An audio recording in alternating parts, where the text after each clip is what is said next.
El prólogo de Orit, 11 de octubre. Primero, el santo apóstol Felipe. Felipe nació en Cesarea de Palestina. Era casado y tenía 4 hijas. Las 4 fueron dotadas por Dios con el don de la profecía y fueron vírgenes devotas por causa de Cristo. Cuando los santos apóstoles eligieron diáconos, Felipe fue elegido junto con Esteban y los demás. Sirvió a los necesitados y a las viudas con gran diligencia. Cuando comenzó la persecución contra los cristianos en Jerusalén, el apóstol Felipe encontró refugio en Samaria, y allí predicó el Evangelio y dio testimonio por medio de muchos milagros, expulsando demonios, sanando enfermos y demás. Al ver los milagros del santo apóstol, Simón el mago se bautizó. San Felipe también bautizó al eunuco de la reina Candaquia. Después de eso, un ángel de Dios, repentina e invisiblemente, lo trasladó a Azoto, en donde enseñó, predicó y convirtió a muchos a Cristo. Felipe fue designado obispo de Tralleis.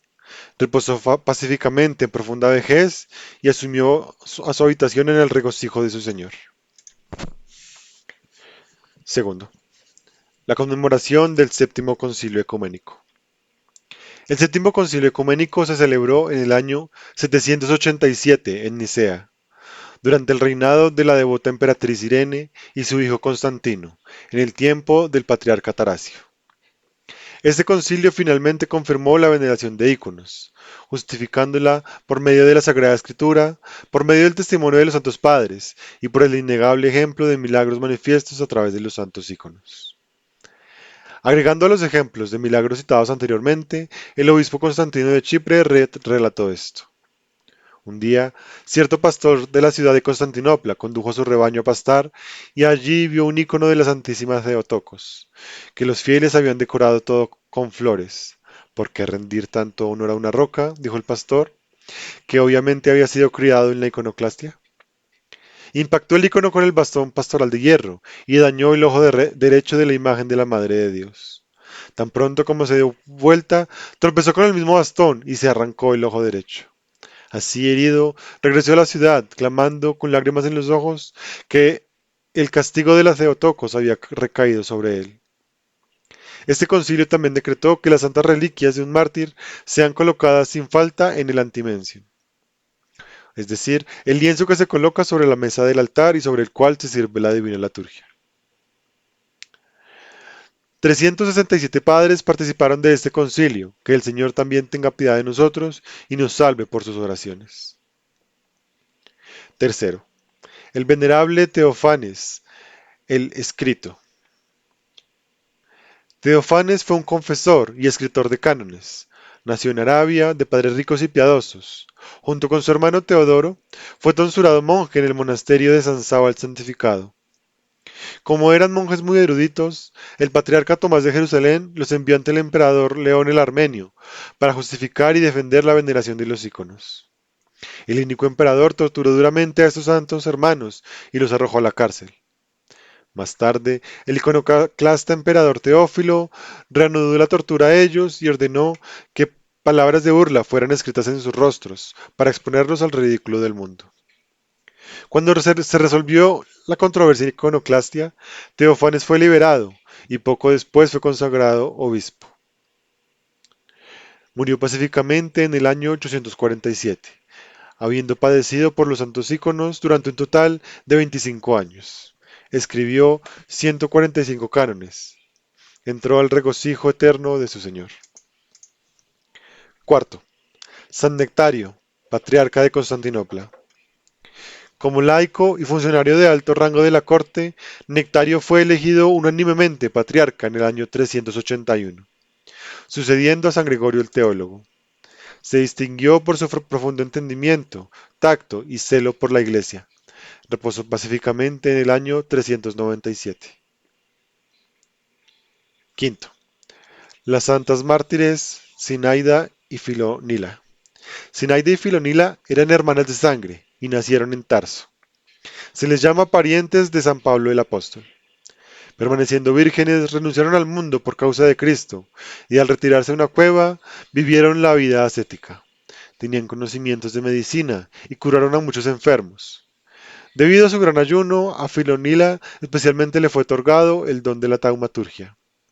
Ciertos incrédulos la atacaron una noche y les apedrearon hasta la muerte. Reflexión. Así como por la providencia de Dios, el poder de la sanación milagrosa se le da al agua bendita o al óleo santificado, también este mismo poder se le da a los íconos. San Atanasio el Grande cita un maravilloso ejemplo del poder milagroso de los santos íconos. En la ciudad de Beirut vivía un cristiano en una casa alquilada. Al mudarse de la casa, olvidó un ícono del Salvador. Entonces un judío se mudó a esa casa. Había muchos judíos en esa ciudad que estaban particularmente amargados contra la fe cristiana. En consecuencia, cuando fue hallado el ícono en la casa, los judíos lo llevaron a su lugar de reunión y se burlaron de él, como sus antepasados se habían burlado una vez del Salvador vivo. Los judíos también le hicieron al ícono lo que sus antepasados le habían hecho al Salvador.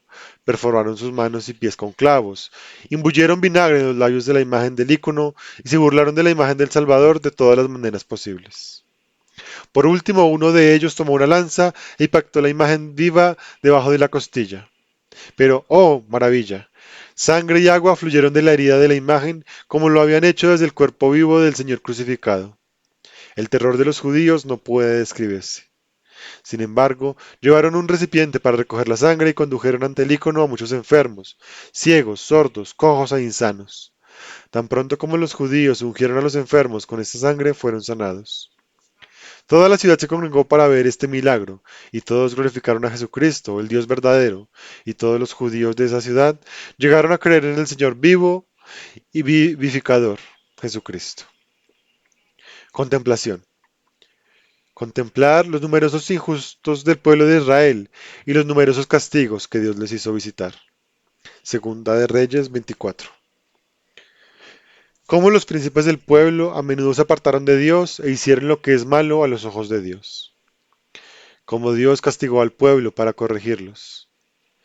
Cómo finalmente, bajo el malvado rey Joaquín, los israelitas fueron llevados al cautiverio babilónico. Homilía. Sobre la voz del Señor sobre las aguas. La voz del Señor sobre las aguas. Salmo 29:3. La voz del Señor se oyó sobre el río Jordán, cuando San Juan bautizó al Salvador, sobre el mar de Galilea, cuando hubo tormentas y vientos, se oyó la voz del Señor, y la tempestad se calmó y los vientos cesaron. La voz del Señor se oyó en la fiesta del casamiento en Caná de Galilea, y el agua se volvió vino. La voz del Señor se oyó sobre el mar rojo, y el mar se separó y se abrió un camino para el pueblo de Dios. La voz del Señor se oyó en el desierto, y fluyó agua de una roca seca. Dado todo esto, ¿qué significa la voz del Señor sobre las aguas? Significa que el elemento, el agua, es la obra de Dios, y a través de él, Dios obra milagros cuando quiere y como quiere. No menos son los otros elementos de la obra de Dios: fuego, aire y tierra, y Dios es Señor sobre todos ellos, y por medio de ellos obra milagros cuando quiere y como quiere. Dios Espíritu Santo apareció en forma de fuego en Pentecostés. En el horno en Babilonia las llamas perdieron su poder al sonido de la voz del Señor y no dañaron a los bienaventurados niños. Fuego fue enviado hacia abajo desde el cielo para consumir el sacrificio de Gedeón. Jueces 6. Elías hizo descender fuego de los cielos. Segunda de Reyes 1:10. La zarza ardió y no se consumió. Éxodo 3. Fuego bajo del cielo y consumió el sacrificio de Elías para Dios. Primera de Reyes 18:38. Una columna de fuego delante de los israelitas. Éxodo 13:14. Todo eso fue según la palabra del Señor. La tierra se abrió y se tragó a los injustos. Coré, Datán y Abiram. Números 16:32. La tierra se abrió y escondió a Elizabeth y al pequeño niño Juan de la espada de Herodes.